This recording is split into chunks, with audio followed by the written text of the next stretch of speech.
Ang sabi niya, ay, nanakawin.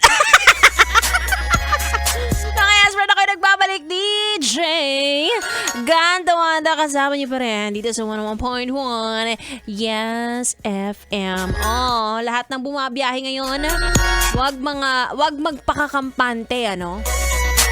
Yung mga naglalabas ng cellphone sa jeep na akala mo private car nila yan.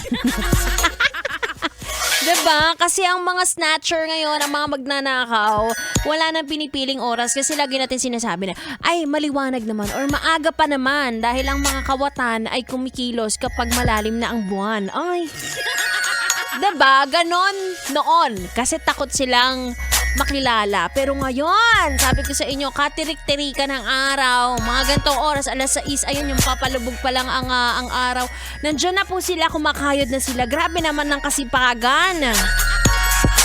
Diba? Wala na rin pinipiling edad. Dati kasi parang i-judge lang natin na ay si kuya parang parang ayaw niya na magtrabaho. Parang wala na siyang gagawin sa buhay niya maganda kundi ang magnakaw ng cellphone ng iba. Ngayon hindi. Oo, nakakalungkot man isipin. Kasi kahit mga bata ngayon, ngayon ako, ikaw ba Diyos ba nanakawan ka na? Ng cellphone na, hindi ng jowa, hindi ng nililigawan, walang Ako so far, hindi pa naman. Nalaglagan ng phone. Ayan. Sarili ko namang katangahan yun. Nanakawan ka na? Snatch ba to o dukot? Na-snatch, nahablot, ganun. Nadukot. Magkano naman ang nawala sa iyo?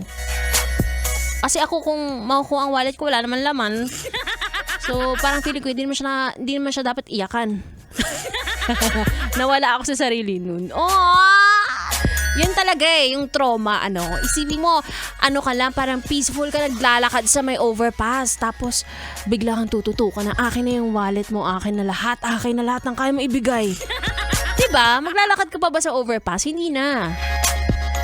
O di naghanap ka ngayon ng ibang ruta. Ang hirap nun. Kung saan ka nasanay, nako. Kaya kayo, magtrabaho kayo. Walang madaling paraan para makakuha ng pera. Init ng ulo. Anyway, wag na. Usapang naman to yung negativity. Wag na natin, i-attract. Double ingat na lang kayo, mga yes friend, At kung kayo may napapansin na parang siya, potential snatcher, itago mo na ang iyong cellphone kahit parang feel ko judgmental ka sa part na yun.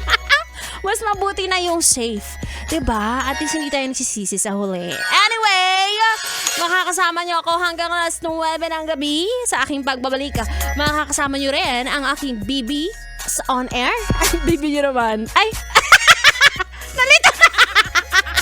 BB nyo on air, BB ko off air. Ano ba yan? Gusto kasi both. Si B-Boy, Bibo. Kaya naman ituloy na natin ang ating dugdugan at kayo ay nakatutok dito lang sa 101.1 Yes FM.